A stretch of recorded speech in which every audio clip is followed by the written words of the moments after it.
with Thando. I should say, you know, she is gorgeous. She makes many girls jealous. I do? Well, you're a guy. You actually look like it. No. Yes. Never my intention. Coco. Well, yeah. she got it. She got it. Ah, thank you. You're looking good. Thank you. As always, thank you for joining us. Thank you for inviting me. Such a pleasure. So, when did this start? When did this... Sure, it started, it's been a minute now. I was 13 when I did my first TV thing, or have been trying to make it in this TV industry, or just the entertainment industry as a whole. Started off at YoTV. There was this thing called Quest for Fame. It was like a search for a presenter on YoTV. So stood in the longest of lines. It was like a very long process, about 2,000 people auditioned, cut down to 500, cut down to 10, cut down to 4, and ultimately I was eliminated at 4, and they were looking for 2. So close, but yet so far. But now that I look at it, I'm actually like, everything happens for a reason, and I'm happy that didn't happen for me, because everything afterwards depended on it not happening. So. Oh wow. Yeah. So what was your next move after that? So the next move, I mean, I was only 13, I was a kid, signed up with an agency for kids, did some acting classes, some presenting classes, but nothing on a big scale. Like, you know, I'm only 13. Did a couple of auditions, a couple of commercials here and there. I did some mindset learn thing. I've done very small little roles and a lot of things that ultimately made Thando today. So what would you say was the key element? I mean, you were young. Yeah. You were going to school? Yes, I was still in school. Your parents are cool with it? Yeah. So my mom would pick me up after school and take me to auditions. Or when I was old enough, I'd catch taxis and go to auditions. So, yeah, I mean, it didn't affect school at all. Really? Were you boffing? You're pretty smart. I was alright. I got 4 distinctions in matric, so a little bit smart. Exactly. A little bit. I like that. So it's not always beautiful girls. It's not how the men. Or the yellow bones. You know how there's this thing about yellow bones not being smart. Exactly. Yellow bones in South Africa are like the blondes in America, apparently. So hello. So it wasn't happening with you? No, not at all. Okay. And when you started, when was your big break, like the thing that made you? I most probably a sitcom that I did called My Perfect Family, where I played a blonde chick, like a chick who wasn't all there. It went on to have 3 seasons, so very successful. One of the biggest sitcoms in South Africa. No, it was the #1 sitcom on SABC, which means in South Africa. So yeah. Oh, wow. So what would you say were the major challenges that you faced? I mean, starting young, do you think that already robbed you from just being free, the young kid, I can do whatever I want? No, not even. I think, I mean, as a kid, I wasn't, I mean, between 13 and say 16, I was trying to, you know, get the big job. So it didn't really rob me of my childhood so much, because I actually wasn't working all that much. I was trying to work. But no, I think if anything else, it taught me to keep going and, you know, keep striving for what I believe I'm good at. And I mean, it's paid off today. Okay, so with 4 distinctions at matric. Yeah. Did you go another route, academic, or you kept it up? I did. I studied at BCom Accounting at the University of Johannesburg, graduated with a BCom Accounting degree, and all of that while working. So I did my varsity in first year, still trying to make it, you know. So I mean, I spent most of my days not going to classes. I hated class. Like, I just didn't do class. I'd rather sleep the whole day than go to class. I didn't do class at all. So if I wasn't sleeping, I was going to an audition of some sort, you know. I'd wake up for the auditions, but I wouldn't wake up for class. No. But fortunately enough, I did make it through school without the classes, with distinction. Why are we... Okay, bad advice. Don't do that. No, go to class. Class is very important.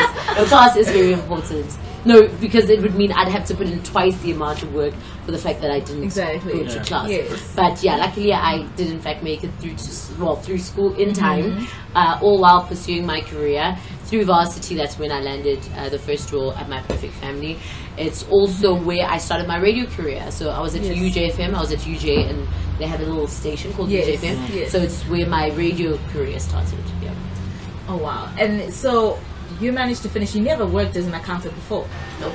I've never been to a job interview. I've been to one job interview actually, and I got the job. But it it wasn't what they told me it was gonna be. They said it was like a marketing and PR job. So interview, I'm dressed to the nines, and they said I got the job. So I'm super excited. Jump back into the taxi. Yeah, I got the job. I'm probably around 19. They tell me I'll start the following day. I arrive at work again, dressed to the nines because PR and marketing. Hello. Exactly. And I get there and we're at a parking lot, and those guys that sell like that spray to polish your car. Yes. That's what they were trying to make me do. Oh. So I was like, oh hell no. So I quit on my first day of a job. So that's the only time I've ever been to a job interview. And then then the rest was just entertainment. Yeah. Side. What are the challenges would you say? You got your first sitcom, which was the major big break. Yeah. After that, were you still getting a lot of no's? No, actually. I think once you get the ball rolling, it rolls. So once people are able to see what you can do, it becomes a little bit easier. If I think back now, I mean, after I got the sitcom, I also moved from UJFM to YFM. Yes. So it just sort of, in fact, I got the YFM gig the same day I got the sitcom gig. So after that, it starts to roll. Not to say that it becomes easier, but it becomes a whole new challenge. You're not just looking for a job now. Now you're looking for the job. The job. Yes. And did you ever feel like giving up, like at any point? No. You had it strong easy. I did not have it easy because it's something I have been fighting for probably more than 5 years. I was trying to make it from 13 and only really got my first gig at around 19, like first big gig at around 19. So no, I mean, there were moments where you go to an audition and they say, oh my god, that was beautiful, amazing audition, and you go home and think, I think I got it, they're gonna call me back. Then they don't, and obviously in that moment you're like, oh damn it, I really thought I had it, but then it's on to the next one. And you don't feel like, oh, I'm not cut out for this. No, there's never a moment where I've doubted myself. No. Oh wow. So what keeps you that strong? How do you do that? It's knowing what you were placed on this planet for. I think I was lucky in the sense that I knew at a very early stage. I think people who go through life not sure what they want to do with their life, that I think is probably the biggest challenge, not knowing what you want to do with life or not having ambition. I think in my head there's nothing more depressing even than not knowing what you want to be and what you want to do. Okay. So it sounds like you've got a lot of confidence and you're set, like you're sitting on solid ground. Yeah. Are you doing anything to help other people be strong-footed? Look, I try, and there's, for example, I mean, this might seem really random, but I believe in girls believing in them, and girls. I'm a big advocate for girls going for what they want and believing in themselves and what they stand for. I was at the club the other day. There's this girl, this may seem very futile to somebody, but I think it goes much deeper than the incident that happened. But I was at this club, this girl wearing, cute girl, younger than me. I don't do clubs that often anymore, and you can tell because I'm that one chick wearing jeans at the club and everybody else is, which is fine, I've accepted that. But there she is, and she's grinding on this man, which is, I suppose, what girls do at clubs. Yes. But it didn't sit well with me somehow for some odd reason. And I'm like to my friend, why is she doing this? And she's like, just leave her. I actually went up to the girl and I said, is this guy your boyfriend? She said, no. And then I'm like, so do you like him? And then she says, I don't know. So, I'm like, okay, but why are you grinding on him? Are you, what's your end goal? What are you trying to get from that? You're a beautiful girl. If the guy likes you, he'll approach you, and he's not going to do that when you are flaunting yourself at him. And like I said, as futile and as small as that may seem, it comes down to self-respect and the importance of women respecting themselves. Anyway, over and above that, I have what they call the Thando Thabethe Women's Day Netball Challenge, which is an annual thing. This year would be the second year that we do it. It is basically an event aimed at creating awareness against abuse against women. So on the day, we get different corporates and some of the government sector on board, and proceeds from the day go to Bethany House, which is a home for abused women. So yeah. Oh wow. Super. Wow. Yeah. Sounds like you've got everything in check. No, not really. You just try. You try and you try. Okay, so love life. Yes. You've got that. What's your love life like? It's amazing. It's great. My love life is beautiful. And you keep it away from the public space? No, I don't know how to say this. It's not something I actively try to do. I don't actively live my life like, oh, that mustn't see. No, I just live my life. And if on a day I feel like taking a selfie with my boyfriend and posting it on Instagram, why the hell not?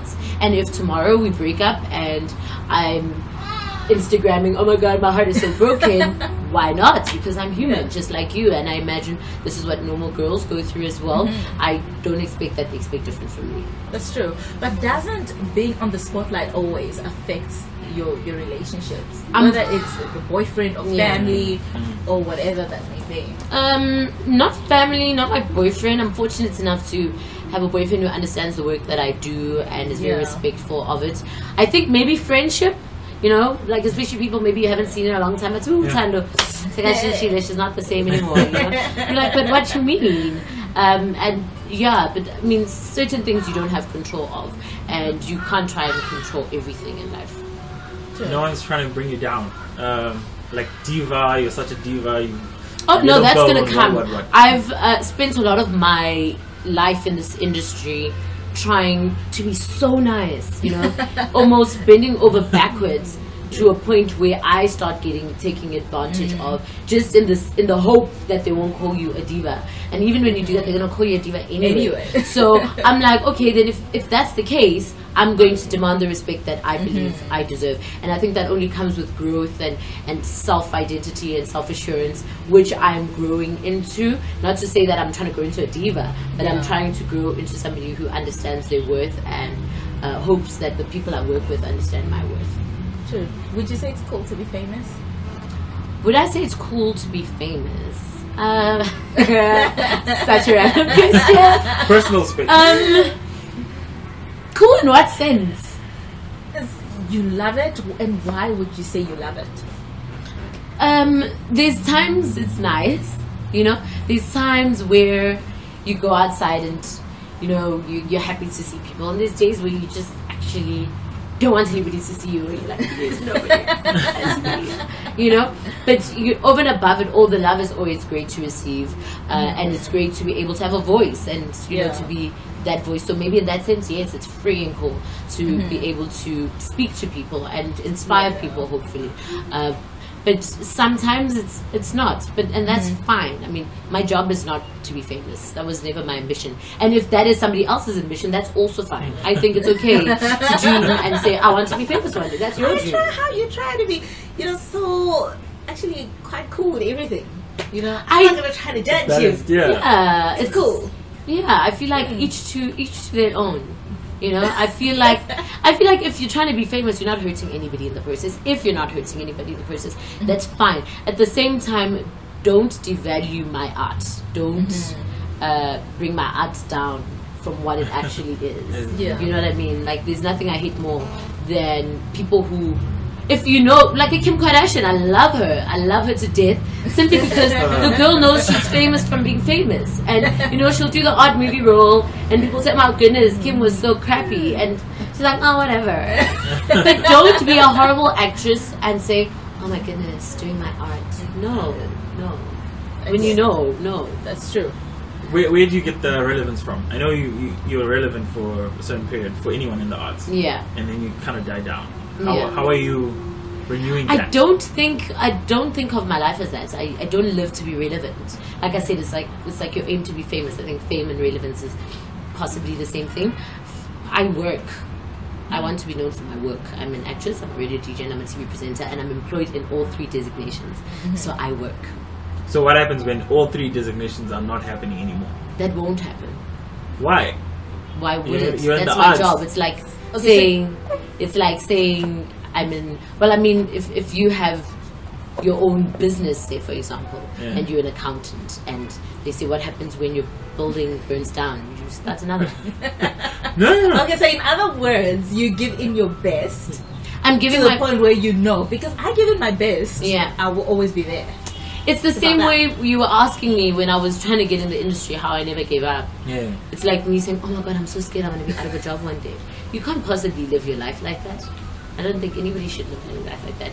On top of that, it's also about creating your own opportunities. It's about building relationships. It's about proving your worth. I think when people know your worth, you're pretty much good to go. Okay. So you did answer my question. Yeah. Yes. The now and the then. Yes. Okay. Okay, so tell us if there's something in the industry that you'd say this is something I would like to change to make the entertainment industry in South Africa specifically better. What would that be? I think to do well in this industry, you need to do many jobs, which I think is actually not right. I think one should be able to earn a good salary on one job like a normal human being, whereas entertainers are having to find themselves stretching into many different areas to live a very comfortable life. And I mean, everybody looks at us and imagines that we're rich, so we have to work 5 times harder so that we can meet your expectation. Yeah. With the look. Yeah. And do you have any trouble with keeping up with the look? No, I generally don't care. Generally don't care. I mean, look, I like to dress up. It's something I enjoy to do. If I didn't, I wouldn't. I mean, there's days where I don't feel like it. I shoot every day, so I'm pretty much in tracksuit pants every day, if you ask anyone. It's just on days like these, or, you know, if I'm going to an event, then I'll dress up. I think it's important to look good as well, and it's something that I enjoy to do, so no. True, I like that because, you know, when people we watch on TV, it's always like the glitz and glam, and we're like, is it always like that? Yeah. You know? No, not all the time. But I mean, when I feel like it, I will dress, and it's just based on me. But like I said, it's important. You will be addressed how you're dressed, so dress to impress. That's the way. Well, thank you so much. Thank you, guys. Yes, thank you so much for joining us. Thank you. Really nice to hear your story. Thank you, guys. Viewers, thank you for watching.